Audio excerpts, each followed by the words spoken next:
Hello everyone! Before anything else, magpapasalamat po tayo sa ating 300 strong subscribers! Yay!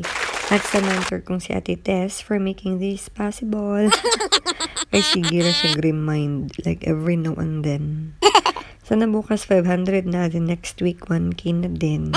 Ay iba! Thank you guys! So, hello guys! Welcome back to my channel. Ito po si Mommy Darl. Charot! Well, ngayon, magbibake po tayo ulit ng Spanish bread for our frontliners. May pa-feeding program po kasi tayo. Actually, pang 5 beses pa lang natin to ngayon.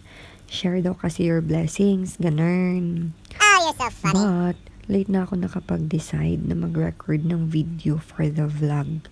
Kaya, sorry naman. Nasa step na po tayo ngayon na kung saan maglalagay na tayo ng palaman or filling po sa bread natin. Yun, super short video lang to, promise.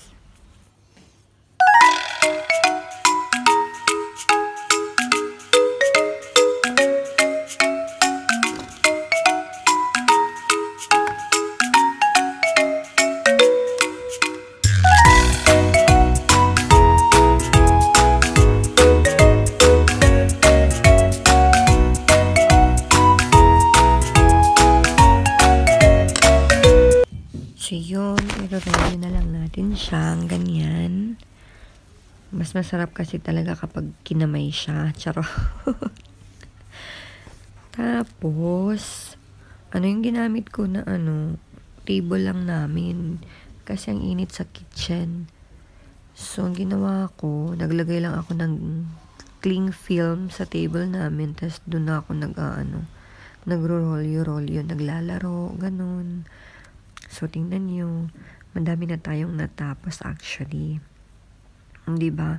Ready na sila. Kailangan lang muna nilang i-set aside for 30 minutes para i-bake na natin siya. Tapos sa mga panahong to, kailangan nag-preheat ka na ng oven mo.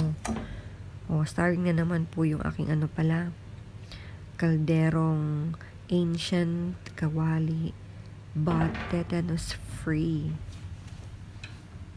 Nagluto kasi ako ng adobo kanina. Chicken adobo. Sarap.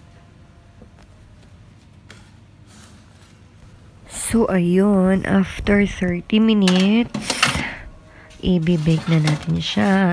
Actually, hindi ako masyadong specific sa temp. Siguro nasa mga 180, 190 lang to.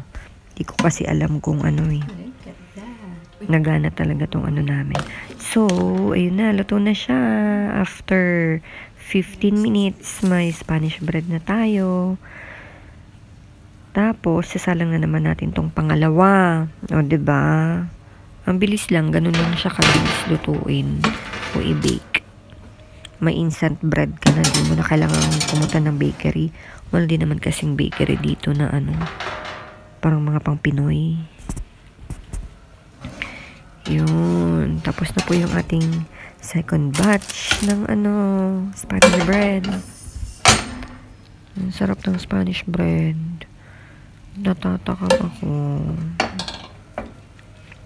Yan. Balik lang natin siya konti. Kasi medyo pale pa yung sa unahan. Ayan na. Charan! Charan! O, diba ang ganda ng Spanish bread?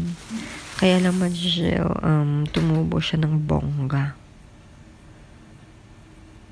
Malalaki kasi yung ginawa ko ngayon.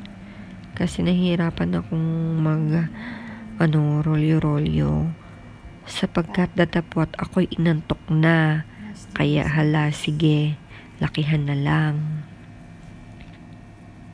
Tingnan niyo yung parang feeling niya. Mamasa-masa pa. Yun. Ang problema lang ngayon, medyo wala kasi ako masyadong butter. So, konting butter lang siya. Masarap din naman. Pwede na. Anyway, pang lang naman siya, tawid gutom. Ito yung before ko siya i-bake. Ito naman after.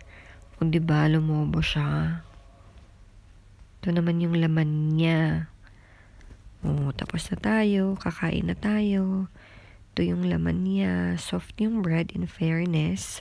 Hindi ko lang alam kung after 3 days or 4, ganyan pa din siya ka-soft. Feeling ko hindi. So, we'll wait for that.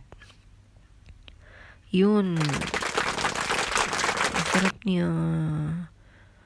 Kahit i-partner mo lang siya sa sunny side up na egg, okay na po.